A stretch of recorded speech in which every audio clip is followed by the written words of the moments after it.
If you asked a group of children what they wanted to be when they grew up, I can guarantee at least one of them will say superhero or princess.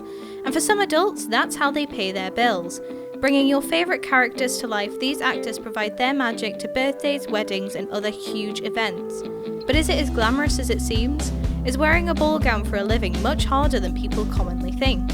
And how do you explain the darker sides of fairy tales? Hello and welcome to Out of the Office Productions, episode 2. Now, have you ever wondered what it's like to be a princess for a living? Well, our guest today does just that. Hello, Katie. Hello, Ellie. My name's Katie. I'm one of the directors and performers at Make My Day events. We are a children's entertainment company. Well, it's lovely to have you. Thank you for answering the call. No problem. Okay, so first of all, we're going to get into some of the questions that we had for you. What made you want to get into the profession of being a birthday / wedding / princess / superhero? Well, I've been a performer for most of my life since I was really small, so performing sort of always came naturally to me. Mm-hmm. It was always my dream to work in Disneyland, and I was lucky enough to do that in 2005 when I left college.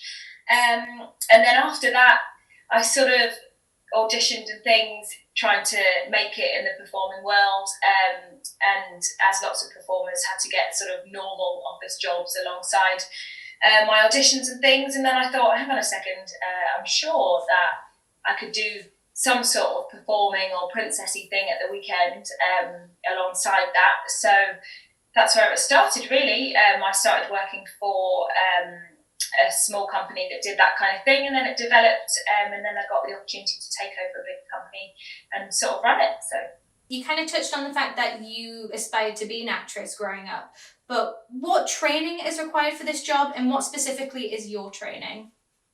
Obviously, you have to have a love and a passion for performing, and probably a bit of knowledge of Disney or kids stuff. But a lot of the training actually happens while you're doing the job.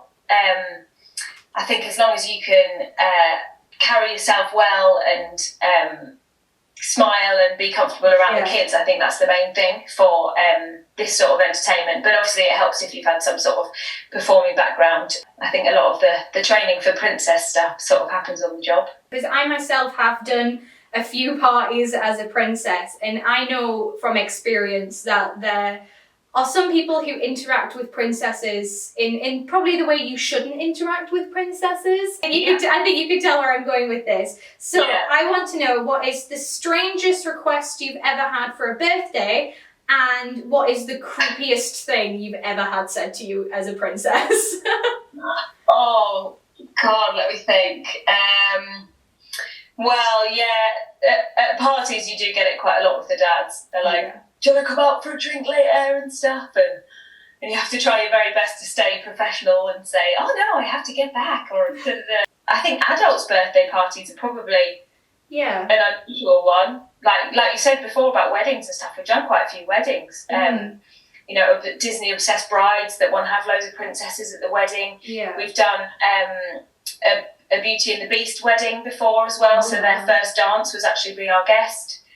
So we sort of incorporated our characters, and then the bride and groom sort of came in, and it was very magical. So our next question is, do you ever get bored of the job? No, definitely not bored. I think especially when the majority of the time is obviously working with kids, and I think the kids are so entertaining in themselves.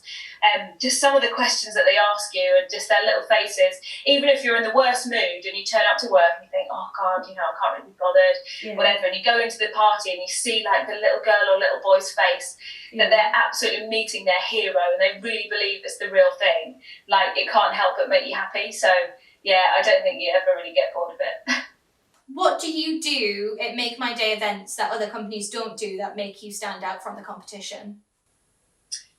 I think as well as us doing children's birthday parties and things, we have got a number of contracts with larger venues around the North East. We also travel UK-wide. We've done lots of festivals. We've done the Isle of Wight Festival. Oh, wow. We've done a kids' festival down in Suffolk. We've been to Weston-super-Mare. Lots of sort of places dotted around the UK. I think because when Make My Day started, it was one of the only sort of character entertainment companies in the North East, but also sort of around the UK. A lot of our characters, because they are performers, a lot of our characters are singers as well, which I know some companies don't necessarily have singing princesses or singing characters, which is fine. But for us, I think that gives us the opportunity to do bigger shows. So putting together actual productions and performances involving the characters as well, rather than just the sort of meet and greet birthday parties. I think that's probably where we differ. We're now going to move on to some of our fan questions. So, Minu wants to know, do you have a favourite character to dress up as, and do you prefer princesses or superheroes? Oh, I don't know. It depends what sort of mood I'm in, I think. Yeah. Do you know what? I think for me personally now, I used to love doing princesses. I still love doing princesses, but I really love doing baddies. So when it gets to Halloween and you get to do Maleficent and you get to be a bit mean, I think they're really fun. So yeah. 100%. I remember I did like one birthday party in the morning as a princess and my face hurting from smiling too much, and then doing like a murder mystery evening later at night and being mean to people was just such a I needed that. Definitely. Our next question comes from Emily, and it's, how do you manage to stay in character when you've had a bad day?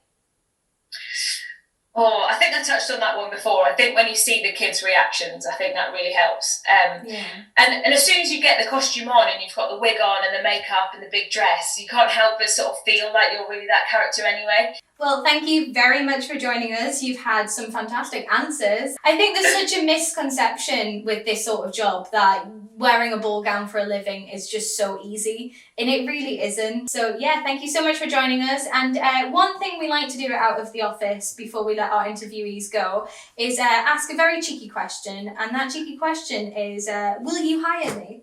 Would I hire you? Absolutely. Yeah. Fantastic, right. That's been Out of the Office, we're done. I've got myself a job. No more episodes. Yeah, I'm just kidding. But thank you very much, that's very kind of you. I feel like I've learned so much more about being a party performer and a superhero princess hybrid actress. It's been lovely. So yes, thank you very much for joining us, Katie. No problem, thanks. Bye. Thank you so much for watching this episode of Out of the Office. If you feel like you want to, it would be great if you could leave a like, and if you want to submit a question or yourself for a future episode, our comments are open. Down there, the subscribe button is really close by, so you may as well click. You can find us on our social medias. We are Out of the Office Productions on pretty much everything. We have a podcast. We are going to have a podcast, so any episode that was on screen, on video, on the YouTube channel will be turned into a podcast episode as well if you'd like to hear an extended version of the interview. But I think that's everything.